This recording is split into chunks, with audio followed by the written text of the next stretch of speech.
Salut à tous, salut à tous les parieurs, j'espère que vous allez bien. Bienvenue sur ma chaîne, ici on parle de pronostics, de stratégie et de tout ce qui concerne les paris sportifs et le milieu global de l'investissement. Et aujourd'hui, dans cette vidéo, je vais vous donner mes pronostics, mes points de vue pour tous les matchs de la prochaine journée de Ligue des Champions. Comme d'habitude, n'oubliez pas de liker la vidéo, de partager et de mettre dans les commentaires vos pronostics. Petit conseil pour placer vos pronostics, je vous conseille le bookmaker Pinacle en passant par Asian Connect où les codes sont très intéressantes, vous avez le lien dans la description. Présentation rapide pour ceux qui ne me connaissent pas, moi c'est Thomas, je suis parieur, pronostiqueur, tipster depuis 2018. Je suis spécialisé dans les pronostics sécurisés de type chance double, paris dronobet, omnobet, away-nobet, les paris over-under ainsi que les paris à handicap. Je propose également sur mon site un service de suivi de mes pronostics. Pour ceux que ça intéresse, vous avez le lien en description. Je vais maintenant vous donner mes pronostics et pour comprendre la sécurisation et la sélection des pronostics, j'explique tout dans ces vidéos.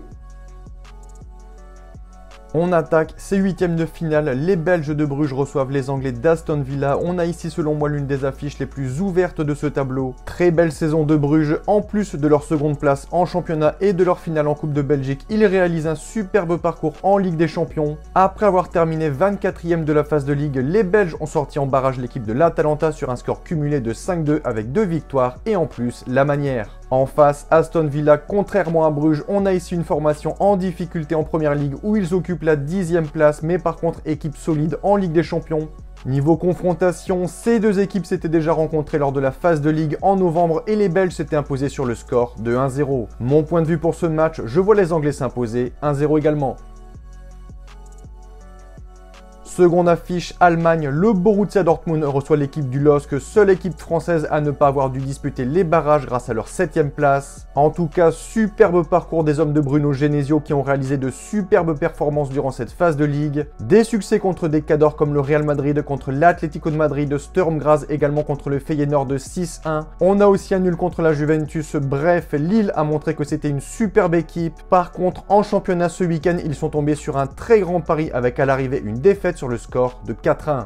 En face, on a le BVB sur le papier, très grosse équipe finaliste l'an passé, mais actuellement dans les résultats, ils ne sont pas au top. Seulement 2 succès lors des 9 derniers matchs, toutes compétitions confondues. En revanche, à l'inverse de Lille, très belle perte ce week-end en Bundesliga avec un succès contre l'Union de Berlin 6-0. Clairement, le Borussia doit se méfier du LOSC. Je pense que les nordistes peuvent arracher le match nul en Allemagne 2-2.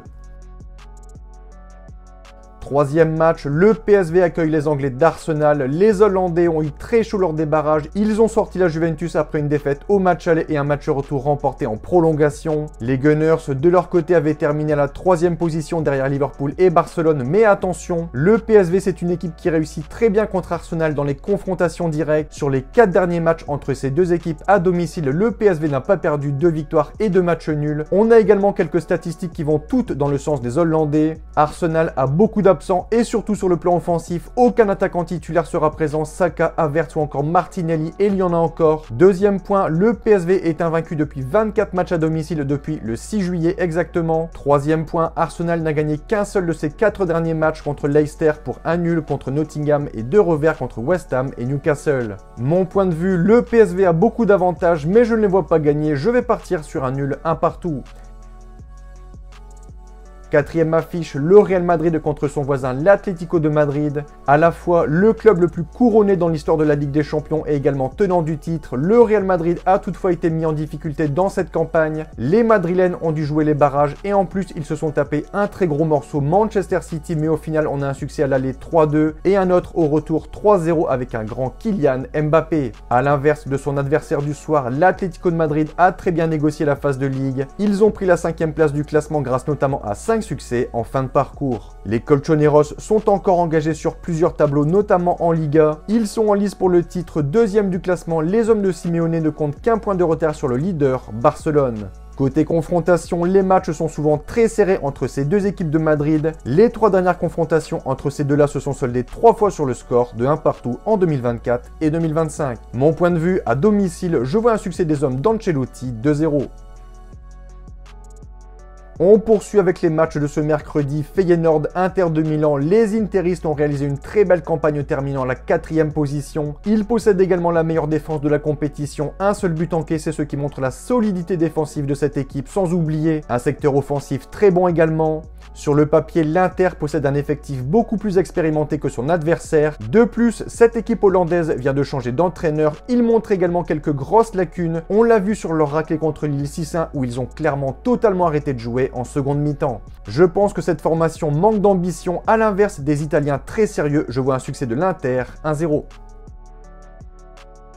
Bayern de Munich et Bayer Leverkusen, 6e match de ces huitièmes de finale entre deux grosses écuries allemandes. À la recherche d'un bon parcours en Ligue des Champions depuis son sacre en 2020, le Bayern de Munich n'a pas forcément impressionné jusqu'ici sur la scène européenne, incapable de terminer dans le top 8. Les joueurs de compagnie ont dû s'infliger un passage par les barrages où clairement ils ont eu du mal contre le Celtic, vainqueur à l'aller 2-1. Ils ont ensuite longtemps été menés à domicile au retour avant de pouvoir égaliser au bout du temps additionnel et s'éviter des prolongations. En revanche, dans le même temps, les Bavarois en Bundesliga sont leaders avec 8 points d'avance sur le second qui est son adversaire des huitièmes de finale, le Bayer Leverkusen. Le Bayer qui, à l'inverse du Bayern, a réalisé une très bonne phase de ligue avec une belle 6e place. Il possède également quelques points positifs pour ce match. Ils n'ont plus perdu depuis plus de 3 ans contre le Bayern. Le Bayern n'a pas joué les barrages et a donc pu souffler davantage que le Bayern. Le Bayern peut également compter sur la majeure partie de ses cadres pour ce match. Dernier point, le Bayern n'a clairement pas été convaincant dans le jeu lors des barrages face au Celtic. Tous ces points donnent un avantage à Leverkusen, mais ici je pense qu'à domicile, les Munichois prendront un avantage 2-1.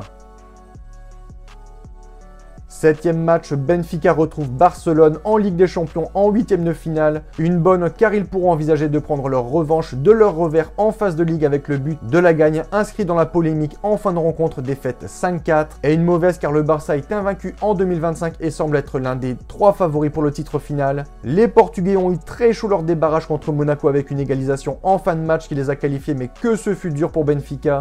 Cela fait maintenant 7 matchs, toutes compétitions confondues, que Lisbonne n'a plus connu la défaite pour un excellent bilan de 6 victoires. En face, Catalogne, cela fait maintenant 10 ans qu'on attend un sacre du FC Barcelone en Ligue des Champions. Les planètes semblent enfin être alignées cette saison avec une phase de ligue ultra réussie, une belle 2e place derrière Liverpool. Rappelons également que les Blaugrana ont atteint les quarts de finale la saison dernière mais sortis par le PSG. Et en 2025, c'est bien simple, les Barcelonais n'ont toujours pas connu la défaite, toutes compétitions confondues. Un bilan exemplaire de 11 victoires et 3 matchs nuls. Mon point de vue, succès espagnol 3-2. On conclut, superbe affiche, Parc des Princes, le Paris Saint-Germain reçoit Liverpool. Double match qui s'annonce incroyable, 2 formations en forme actuellement, 2 formations qui mènent leur championnat respectif. On a un PSG avec 2 visages cette saison. Le premier visage, c'est Paris qui a du mal en Ligue des Champions, du mal à trouver ses marques, du mal à produire un jeu dangereux, du mal à conclure ses occasions et même du mal à se créer des situations. Ils ne sont pas passés loin de l'élimination, ils perdaient même de 2 buts contre City et là, on a eu un éclair, un déclic de Paris. Des Parisiens qui restent maintenant sur une série de 10 victoires de suite, une équipe qui en devient presque injouable. Brest en a fait les frais, 5-2 en Ligue 1 puis 3-0 et 7-0 en barrage. Et ce week-end, Lille a également perdu 4-1. Dembélé est en feu cette saison, 18 buts en 22 matchs en championnat, mais en face, là on va avoir du solide. Les Reds de Liverpool qui ont également retrouvé un niveau incroyable, leader en première ligue avec 13 points d'avance sur Arsenal. Une campagne européenne quasi parfaite en Ligue des Champions, une première place au classement. Ces 2 formations s'étaient déjà retrouvées en 2018 en Ligue des Champions, une victoire de chaque côté. On peut s'attendre ici à un match très disputé, je m'attends à un nul, un partout. Donc voilà pour mes pronostics et je vous conseille une dernière chose. Si vous souhaitez gagner au paris sportif et être rentable sur le long terme, il faut parier sur les meilleurs bookmakers, ce qui vous permettra d'augmenter considérablement vos bénéfices. Pour ma part, j'utilise le bookmaker Pinacle en passant par le broker Asian Connect et dans cette vidéo, je vous explique étape par étape comment parier sur ce bookmaker. Vous avez le lien en description. Donc voilà, n'hésitez pas si vous avez des questions. Merci d'avoir regardé et sur ce, je vous dis une très bonne journée, bon pronostic. Ciao ciao!